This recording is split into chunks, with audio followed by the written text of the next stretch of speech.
Hi everyone, Anthony Fantano here, internet's busiest music nerd. Hope you're doing well. And it's time for our weekly track roundup, where I go over what I felt were the worst and best tracks of the week. We link all the songs that we talk about down below. You can check them out there. And also want to give a quick shout out to our sponsor in this video before we get too deep into it, The Ridge. They make these nifty, metal, plated, sexy, ass minimalist wallets with a money clip on the back. If you hit up the link down below and join the minimalist wallet revolution, use promo code MELON and you get 10% off that ish. Cool? Cool. All right. And we also have our Amazon and Turntable Lab associate links down there too. Treat yourself, treat yourself. And worst tracks of the week, We have quite a few, unfortunately. This has been a so-so week. We have some great tracks toward the end, though, so stick around for that. But still, a few rough patches to kick off. The television series Peaky Blinders for years has been using Nick Cave's Red Right Hand as their theme song.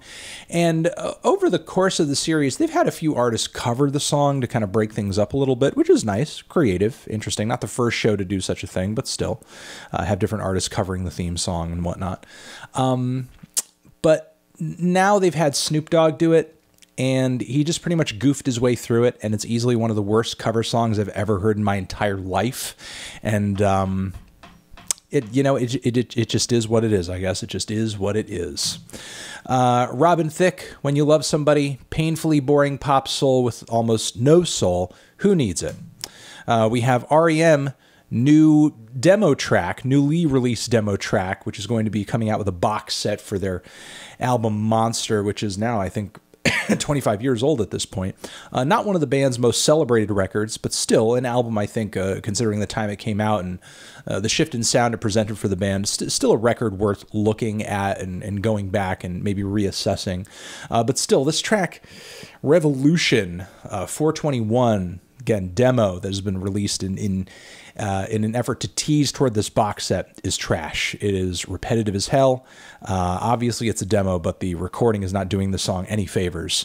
And I don't really like how Michael Stipe's lyrics come off really ugly, dismissive, patronizing. They're easily some of the worst lyrics I've ever heard the dude put onto a record, and maybe that's part of the reason why the song didn't make the cut. Don't know if Michael intended to come off as much like a naysaying jackass as he does on this track. Maybe the song could be open to a series of different interpretations. I'm open to that. I am fine with that. I'm not, again, assuming anything about the song, but I would like to think that maybe whatever he was trying to communicate with this track, it didn't quite land or maybe completely get across, and I'll just leave it at that. We also have this new song from Noah Cyrus, Lonely, which does legitimately have me concerned because the writing does seem to come from a place of genuine isolation and depression, and I hope that she has support, and I hope that she's having some help with this. The song, though, I mean, is underwhelming and boring as hell and really short and not really all that built out, and there's a lot more it could be doing. Vocally, I don't find it that interesting either, but still, considering the substance of the song, I am concerned. I hope that she's okay. I hope that she's all right. We also have this awful new single from French Montana featuring Post Malone and Cardi B, Russian, Writing on the Wall. This is basically the musical equivalent to a new Fast and the Furious movie. It is over budget, it is underwritten, and it is absolutely annoying and has no memorable qualities whatsoever. It's just basically a lot of big names in lights with no redeeming qualities whatsoever. All right, and basically, you could map most, if not all, of those criticisms over onto this new track, Diplo crossing over with the Jonas Brothers for a bit of a ballad here that, if this disappeared from the planet tomorrow, nothing of value would be lost, in my opinion. Let's keep going into the tracks that I thought were kind of meh. Not blowing me away, but certainly worth pointing in your direction. I have quite a few songs to get through, so I might not get too deep into every single one of these tracks. We have Zedd and Kehlani coming together with a mix of pop and R&B and some EDM aesthetics, and it's actually not that bad. You know, I'm not usually crazy about a lot of Kehlani's vocal performances, but I think she really kind of laid it down on this track. The beat was pretty dynamic as well. They worked together relatively well, so check it out. It's not amazing or anything, but it's pretty nice. We also have this new track from a producer who goes by the name of Vegyn, who has worked in the past with Frank Ocean. I'm sure a lot of you are recognizing the name from that. And this new cut over here that is making its rounds on the internet features none other than JPEG Mafia. I think it trails off a little bit too much toward the end, but still, I think there are a lot of good qualities about this song. We also have a new track from black metal legends Mayhem, which is not too bad at all, not too bad at all. The name of this new cut over here is Of Worms and Ruins. Goes relatively hard, but is pretty standard by Mayhem standards, at least as far as like their most recent material. Vocals absolutely kill it, though. Vocals kill it. We also have John Party over here. Country music artist, singer-songwriter, and has this new track out titled Oughta Know That. And while I love the rootsy kind of gnarly, twangy instrumentation, it certainly is not as gussied up as a lot of more recent country productions are. I think John's lyrics do leave a whole lot to be desired, but still I do love the sound and the vibe of the track. I'll say that much. We also have H.E.R. joining together with YG. Slide. Instrumentally, vocally, there are some parts of it that I think are kind of bland, but I would not be telling the full story if I did not come through here and say that YG and H.E.R. definitely are a pretty good match. You know, musically, I think they complement each other's sounds really nicely. We also have this new cut over here featuring Hemlock Ernst, none other than you know, Sam from Future Islands, who you guys know as Hemlock. He drops some rap verses here and there. I guess he's got a new project coming out. Production from Kenny Siegel on this new track over here, and the instrumental's not bad. I think that the rapping lyrically is maybe trying a little too hard to come off very, very deep. But you know, nothing awful about that. I just think it's going a bit too overboard, or maybe it's a bit too self-serious in a way. I guess I could, you know, leave it at that. Self-serious without really communicating too much, in my opinion. And again, I'll leave it at that. But it's still not a bad listen. Still not a bad track. Try it out. And we have Foo Fighters. They've dropped a new sort of rarities, random whatevers EP that's got a bunch of different offshoots on it, one of which is a live cover of Dead Kennedy's Holiday in Cambodia. And it's not a bad cover. It's not a bad cover. It's a little rough around the edges. Vocals are slightly goofy, but you are trying to fill the shoes of one of the oddest singers in punk rock history, so, you know, what are you going to do? But yeah, it's not a bad cover. It's not a bad cover at all. We also have Foals. They have a new song out, new record on the way, part 2 of the one they dropped not too long ago, so looking forward to that. This one was a very dreary, almost Radiohead-ish ballad. Thought it was just okay. And we also have a new track from Flume. I kind of predicted he would go back in this direction post the mixtape that he dropped not too long ago that I thought was really good. This new track over here, Rushing Back, features vocals that are very bland, very generic EDM, but I guess I appreciate that the production is a little out there, and that he continues to bring these maximal EDM vibes together with these very odd left field, glitchy, experimental, almost like wonky-ish characteristics. I'll say that it's definitely more palatable than some of the other stuff on his more commercial works, but still not blowing me away.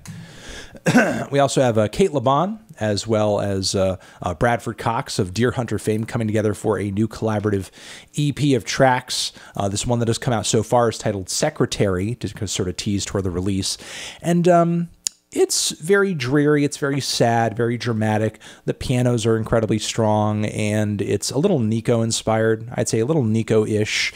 Most of the track, we have LeBon sing throughout the track, and then we have Bradford bringing it up toward the end with a bit of a spoken word passage. So give it a try. Give it a shot if you're a fan of either of these artists. They complement each other pretty well.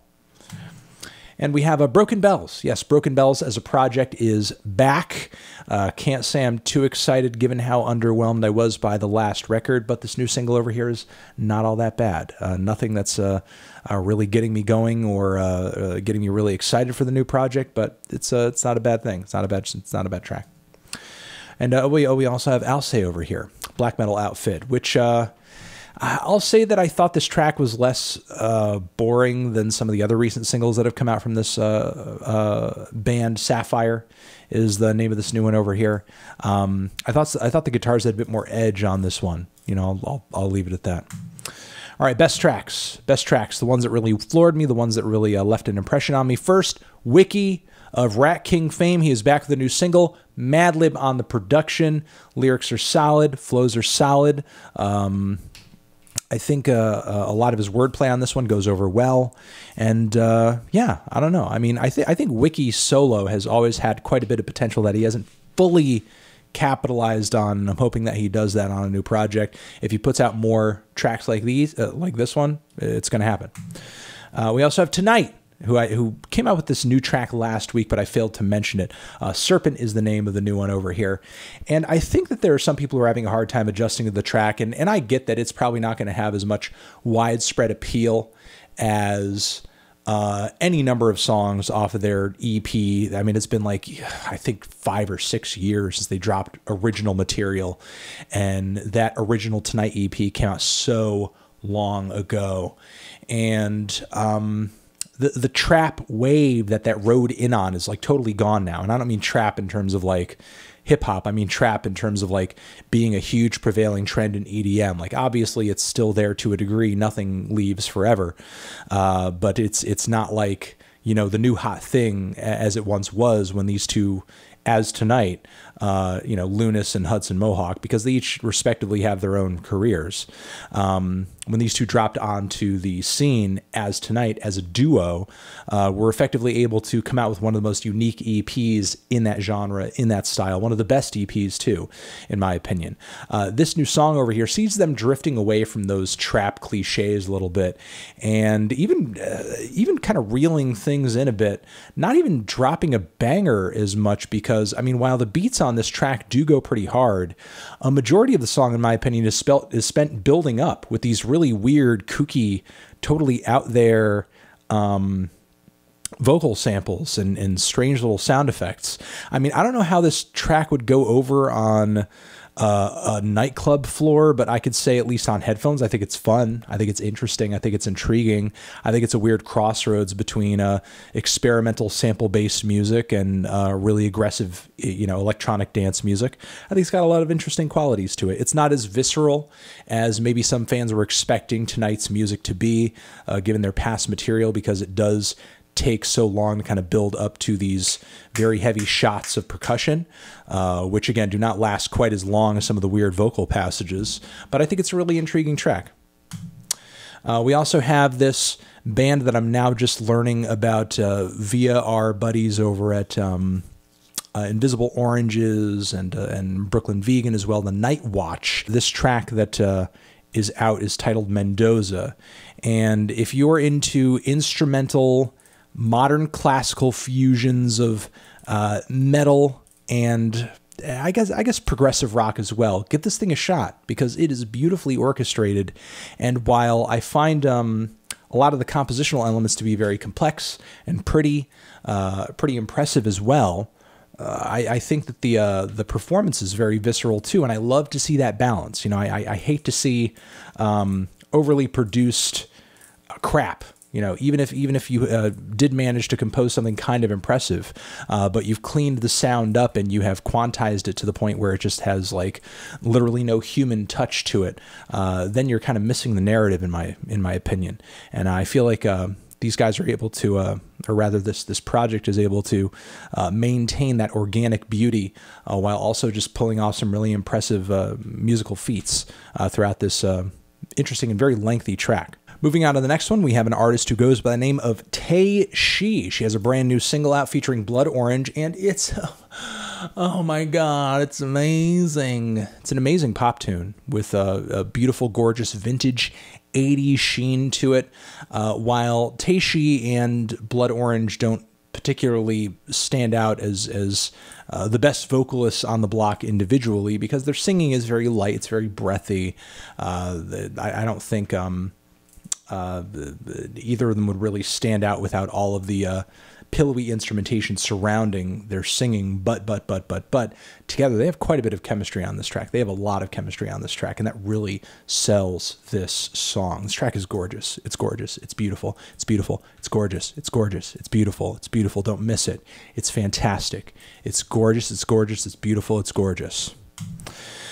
We also have an artist who goes by the name of Sudan Archives on the Stone's Throw label, and this is not the first track I've heard from this project, but this is the first one I think I'm talking about, mostly because I was kind of waiting to see, like, what is this developing into? What is the sound here? Like, I'm not entirely sure, but Confessions is the name of this track. I would love to point in your direction, and this is a really interesting combination of some pop, some R&B, almost like Baroque music as well, because the string work surrounding all of it is very pretty and very intricate, and very sharp in terms of its execution.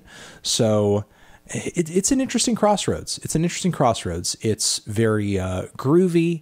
It's very tuneful. It's very sensual, but simultaneously there are those like weird complex elements that just like add so much detail to it that make it feel slightly left field, but simultaneously like instrumentally muscular. Really liking it, really liking what I'm hearing from this project so far, and looking forward to what's coming down the pipe. We have a new track from Phil Elverum and Julie Doiron. It's been a long time since Phil dropped one of my favorite projects under the Mount Eerie name, and that's Lost Wisdom. And that project was a trio, which also included Phil and also included Julie. And now it seems that they have returned for Lost Wisdom Part 2, where they seem to be collaborating on a series of songs. The first one to drop is Love Without Possession, and it is a multi-phased, very lengthy ballad that is pretty intense, in my opinion. I think there are a couple spots toward the start where it felt like it took a little while to get going, but once it really kind of gained momentum and Julie and Phil's vocals started to bounce off of each other a little bit, it really got, I don't know, again, emotionally potent and quite sad and profound too. And I don't know, again, Lost Wisdom originally has been one of my favorite Phil Elverum related projects, and to hear that there's a part 2 coming on the way is pretty exciting. And Jeff Lynne's ELO, formerly known as just ELO, Electric Light Orchestra, they have a new record on the way.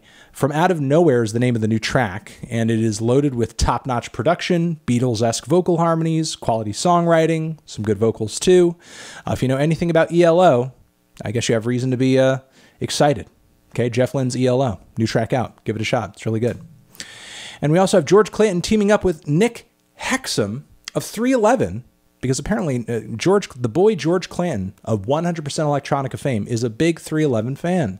I mean, which, we discussed that in our interview with him on the Fantano channel, all the music that I used to listen to back in the day. But dude's a big 311 fan, and I guess it's kind of a momentous occasion for him to be collaborating with Nick from the band on 2 different tracks, Crash Pad, King for a Day, and the vocals on these tracks are a bit more naked, a lot less obscured than they were on many songs from Slide. And those vaporwave synths are still there. The hip-hop beats are still there. Some of the 90s pop, radio pop cliches are still there. It's a really interesting mix of sounds and some quality songwriting, too. I think the mixes on these tracks are a bit odd, but I don't know. I expect nothing less from George Clanton. Just coming out of left field, baby. We also have Gangstar, a track that dropped last week featuring J. Cole. It's been well over a decade since Gangstar came out with a full-length album, since Guru has passed away. I'm imagining that they have enough material just in the vault left over where they can kind of make a new full-length album out of all of it. DJ Premier has been just promoting the hell out of this and saying that it's a really significant project to him. And judging from the sound and quality of this new single over here, it sounds like they're putting everything into it. I mean, the J. J. Cole feature is great. The beat is great. The hook is really solid with its play on diamonds and memorability and significance and so on and so forth. The Guru verse is solid too. So I don't know, just looking forward to seeing how exactly this comes together. When it comes to projects that, you know, you're talking about a posthumous, you know, project in a sense. Obviously, DJ Premier is still here, but still posthumous in a sense, and kind of going on from there, and also considering that it's been so long since the last record, though DJ Premier has not totally disappeared from the limelight. He's producing all the time, so. You know, who knows? Who knows how this is going to turn out? I hope good. And again, judging from this track over here, so far so good. So, and we also have this new track over here from Battles featuring none other than Xenia Rubinos, who you guys have seen me cover on the channel before. Pretty sweet loops and beats on this one, and I love the vocal performance on here. Certainly the most stunning vocal performance of any of the tracks released so far. So I'll leave it at that. The name of this one, A Loop So Nice, They Played It Twice. And everyone, that has been the weekly track roundup. Thank you very much for watching. Again, all of the tracks we talked about linked down below so you can check them out for yourself. One more time, shout out to The Ridge. Boop, boop, boop. They're down there too. Promo code MELON, 10% off. And we will see you in the next one. Anthony Fantano, weekly tracks forever.